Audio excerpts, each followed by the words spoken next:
Welcome YouTube to Morrowind.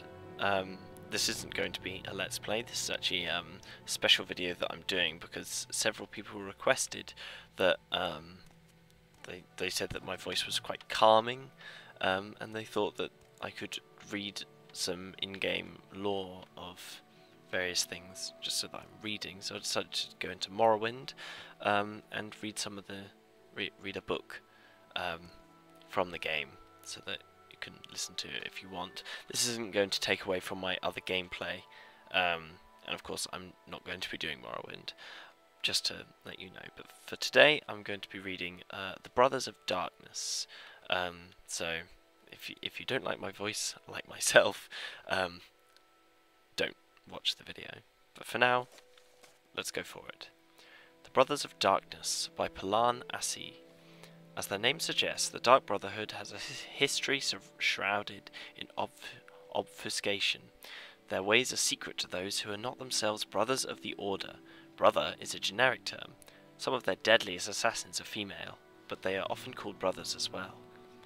How they continue to exist in shadow, but can be easily found by those desperate enough to pay for their services, is not the least of the mysteries surrounding them. The Dark Brotherhood sprang from a religious order, the Morag Tong, during the Second Era. The Morag Tong were worshippers of the dangerous spirit Mephala, who encouraged them to commit ritual murders. In their early years, they were as disorganized as only obscure cultists could be. There was no one to lead the band, and as a group they dared not to murder anybody of any importance. This changed with the rise of the Night Mother. All leaders of the Morag Tong, and then afterwards the Dark Brotherhood, have been called the Night Mother. Whether the same woman, if it is even a woman, has commanded the Dark Brotherhood since the Second Era is unknown. What is believed is that the original Night Mother developed an important doctrine of the Morag Tong, the belief that, while Mephala does grow stronger with every murder committed in her name, certain murders were better than others. Murders that came from hate pleased Mephala more than murders that committed because of greed. Murders of great men and women pleased Mephala more than murders of relative unknowns. We can approximate the time this belief was adopted with the first known murder committed by the Morag Tong.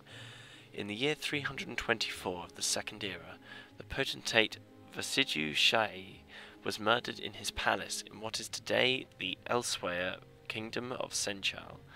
In a brash move, the Night Mother announced the identity of the murderers by painting Morag Tong on the walls in the potentate's own blood.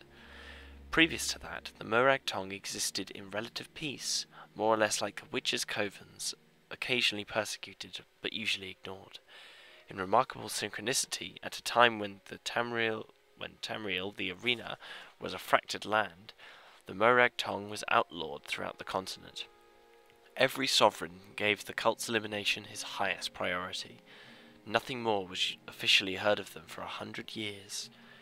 It is more difficult to date the era when the Morag Tong re-emerged as the Dark Brotherhood, especially as other guilds of assassins have sporadically appeared throughout the history of Tamriel. The first mention of the Dark Brotherhood that I have found is from the journals of the Blood Queen Alimahera of Hegath.